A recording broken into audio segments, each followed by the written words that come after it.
Welcome back to Mr. Lozano YouTube channel. My name is Yuli, and today I'm here with my classmate and with Phil Ball. He's a scientist, and today we are here because we want to ask him some questions about his profession.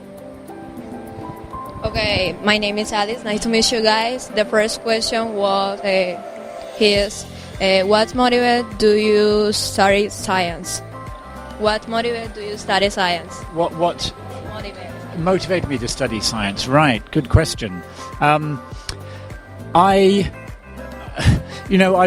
have been interested in science for as long as I can remember. I can never remember a time when I wasn't. I don't know quite what it is that attracts me, but my first degree was in chemistry, and I enjoyed chemistry because of the smells, the sights, and the explosions. When I was a child, I was very interested in how you could make explosions. Many people who study chemistry say the same. So my first subject was chemistry, but after that I studied other areas of science, like physics. It was always something that interested me, ever since childhood. How long have you been working as a scientist? I went to study at university, so I studied chemistry at university, and then I did a PhD in physics, and I guess that was when I felt maybe I'm really becoming a scientist now. But after that, I decided I didn't want to stay in science, I wanted to write about it. So when I finished my PhD, I started to work at a scientific journal and started to write about science, sometimes for newspapers. So really my career, I suppose, has been not so much as a scientist, but as a writer writing about science.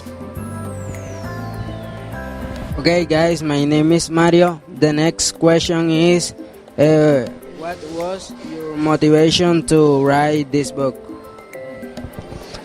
The book I have most recently written is called How to Grow a Human, and it talks about the new technologies in biology and medicine that are suggesting new ways we can grow humans. And the reason I wrote it is that I took part in an experiment in which a small piece of my skin was taken from my shoulder and was grown in the laboratory eventually into a little group of cells about this big that was like a small brain. And I found it so extraordinary that this was possible, that a piece of my skin could be grown into something like a brain. And so the book is talking about how that is possible, what is the science behind that, and what it might be used for in medicine and in other areas of biological science. Right. Hello, my name is Valentina. The next question is, what does your books teach us to do life? Does it teach us about? Yes.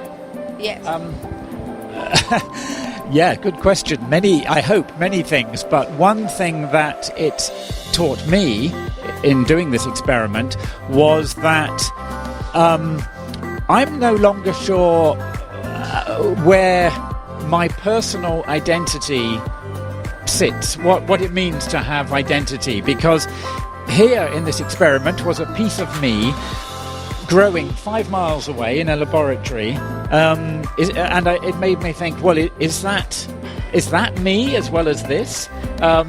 So it made me question what I think about as myself and my identity, and I think the more you think about that question, because of what we now know scientifically, the less clear it is where we begin and where we end. Okay, hello, my name is Sara, and the next question is, how do you feel here in Cartagena? Very happy. It is beautiful. It is very nice. I have come here from London, where it is winter and it is cold and it is grey, so it is wonderful to be here. The city is so colourful. It is so warm and vibrant, and when I was walking out last night, there was music everywhere. So this is my first time here, but I definitely want to return.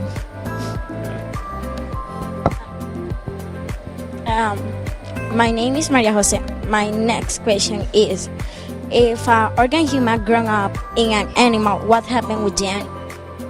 If a Organ human grown up in an animal, what happened with the animal? Right. Something I spoke about in my talk was that possibility that we may grow human organs like a kidney in an animal like a cow or a pig. This may become possible, and it may be useful for medicine, for transplants, when people need a new kidney. But there is a big and important question about the animal, and I think we should only ever think about doing this if we know the animal will not suffer as a result. But, if these are pigs and cows, already they are grown for meat, so, they will be eventually killed for the meat. If you also get, as well as getting beef or pork, if you also get a human organ that can save someone's life, then I think that is one reason why we might think about doing it. But I think the animal welfare, the well-being of the animal is very, very important. We must always consider that. If we make a transplant with the organ human that grown up in the animal, we can be infected. That's a very good question, because that is one worry that people think about. Are there animal diseases, perhaps, that might, or just the animal cells that might come into our body and cause problems? So that is something that would have to be studied very carefully. It's not obvious that there would be problems like that, but we know that at the moment we have the coronavirus in the world, and people are worried about this. And this seems to be a virus that has come from animals to humans. And there have been other viruses like this, like bird flu and so forth. So we know that is possible, and that is a worry. And we would have to be very, very careful to know that danger would not arise. So you're quite right to ask that question. Hello, my name is Isaac, and the next question is, can you tell me a little about your first book? Yes, thank you. That could mean two things. In a way, my first book I wrote when I was probably about your age. It was never published, but it was a whole book, and that was when I kind of realized maybe I want to be a writer. But the first book I had published, it was in 1994, and it was a book about chemistry, because there are many books about popular science, but very few, not many, about chemistry, and I think chemistry is neglected as a science. So I wanted to write a book for a general audience about what chemistry is today and what chemists are doing and why. So that was the first book. Hello, my name is Natalia. So my next question is, why did you decide to write a book about science? I think one reason is that I think I want to communicate what is happening in science, because I think it is important that society knows about scientific developments, because they will affect us all, and so we need to be informed about them.